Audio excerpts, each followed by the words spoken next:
Egunon eta ongi etorri denoi Elgoibarrera. Ongi etorri Euskal Herriko Hamaikatxoko eta Bazterretatik gaur hona etorri zareten euskaltzale eta kulturazale guztioi.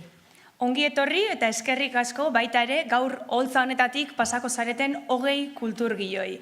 Zuek entzun eta ikustearren bildu gara gaur batez ere Elgoibarren. Euskara ala eskara. Arreta eman zigun duela 10 urte Gotzongaratezenaren hitzetan esaldi hori irakurri genuenean. Euskarari gabe ez garela, ulertu genion Gotzoni, edo izatekotan euskararekin izan behar ginela. Eta benetan deigarria iruditu zitzaigun Gotzongaratezenaren euskaltasun hori. Berak 10 hizkuntza baino gehiago menderatzen zituen, baina onartzen zuen arnastu, euskaraz arnasten zuela. Eta beraz, euskaltasun horri segida eman behar geniola uste izan genuen udalak, eta Elgoibarko izarra euskaltzaleon topaguneak. Hala, 2009an, Gotzonen omenezko zikloak antolatzeari ekin genion. Lehen urte hurrenean, herri omenaldia antolatu genion. Eta handik aurrerako urteetan, urtero gure Elgoibartarron euskaltasuna areagotzeko zikloak antolatzen jardun dugu. Zenbat gai gure euskaltasuna auspotzeko.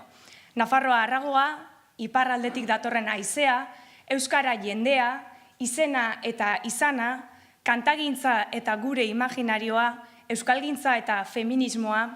Eta gai bakoitzaren atzean, zenbat lagun. Xamar, Jon Sarasua, Andoni Egaña, Angel Lertxundi, Anari, Mikel Gorrotxategi, Joseba Asiron, Asisko Urmeneta, Kike Amonarriz, Lorea Agirre eta Unai Iturriaga, Eñaute Lorrieta, Xan Aire, Antxon Luku eta Miren Artetxe, Michel Etxekopar, Aire Aizpak, Ederlezi Pastorala, Maialen Lujanbio eta Uxue Alberdi, Gotzon Barandiaran eta Rafa Rueda, Mariluz Esteban, Idurre Eskizabel, Labasu Aneguria eta Raquel Koroma, eta horrela 40tik gorako zerrenda osatu arte. Kulturretxeko hitzaldi gelan izan dira hitzaldi gehienak, baina handik ere atera gara. Iparraldeko mendietan 4 gau pasa genituen, Iñaki Peruranaren etxera ere joan ginen, eta pastorala ere ekarri genuen Elgoibarko herriko antzokira. Dena gure euskaltasuna sustatzearren, dena Gotzonek egindakoari jarraipena ematearren. Eta hain zuzen ere astelenean 10 urte beteko dira Gotzongarate hil zela. Eta beraz kontuak okerratera ez baditugu behintzat, esan genezake gaurko euskara ala eskara zikloa 10. urteurrena betetzen ari dela. Zenbaki benetan borobila da, eta beraz gaurkoan aurtengoan zerbait berezia egin nahi genuela argi geneukan. Bai, egun osoko programa bat prestatzearen aldeko apustua egin genuen, dena kontzentratuta jasotzeko. Larun batean izan behar zuen, edozeinek izena emateko aukera izan zezan. Horrez gain, gozamena eta gogoeta uztartzeko asmoa ere bageneukan, gure asmoa zuek Elgoibarrera etortzea baino Elgoibarren egon eta gozatzea delako. Eta lehen esan bezala, Elgoibarko udalak eta Elgoibarko izarra euskaltzaleon topaguneak antolatutako ekitaldia da, baina urtero elkarte, enpresa edo taldeak izaten ditugu guri laguntza eta babesa ematen. Aurten Danobat Kooperatiba eta IMH ikastetxea izan dira laguntzaileak, beraz, eskerrik asko biei.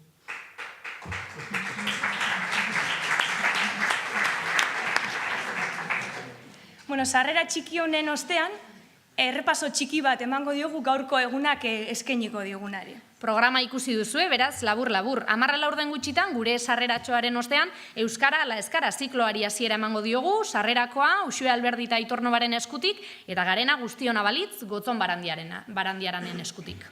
Horren ostean, pentsatu eta gozatzeko tarte bat izango dugu Lorea Agirre eta Arkaitz Kanorekin. Lorea Agirrek egoeraren diagnosia eskainiko digu eta Arkaitz Kanok azken aurreko manifestua.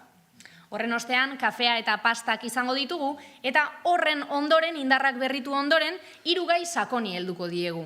Euskara eta musikari, euskara eta antzerkiari, eta Elgoibarren IMH-en gaudenez, baita makina erramientaren gaiari ere. Horren ostean, Pintxo Bazkaria izango dugu, eta Pintxo Bazkaritik bueltatzen garenean Musegoren kontzertua. Eta musika apur baten ondoren, berriro ere gai sakonei helduko diegu, kasu honetan, gazteekin mai inguru bat izango dugu. Gazteak, kultura eta euskalgintza ikusiko duzue. Amaitzeko, egunak emandakoaren laburpen modura, Nerea Ibarzabal eta Ane Labaka bertsolariek egunak emandakoaren laburpena eskainiko digute bertxotan. Eta arratsaldeko 6etan, eguna ondo amaitzeko Amoranteren kontzertua izango dugu, hori ez da hemen izango, hori kulturretxeko sotoan izango da, baina lasai deno batera egingo dugu Arako bidea. Eta bestetik gaur egun osoan zehar muralgintzan jardungo duten 2 lagun ere izango ditugu gurekin. Malen Amenabar eta Marine Arbeo, Txakurgorria taldeko kideak biak. Eta hauxe da beraz, gaurko prestatu duguna, espero dugu benetan zuen gustukoa izan dadila.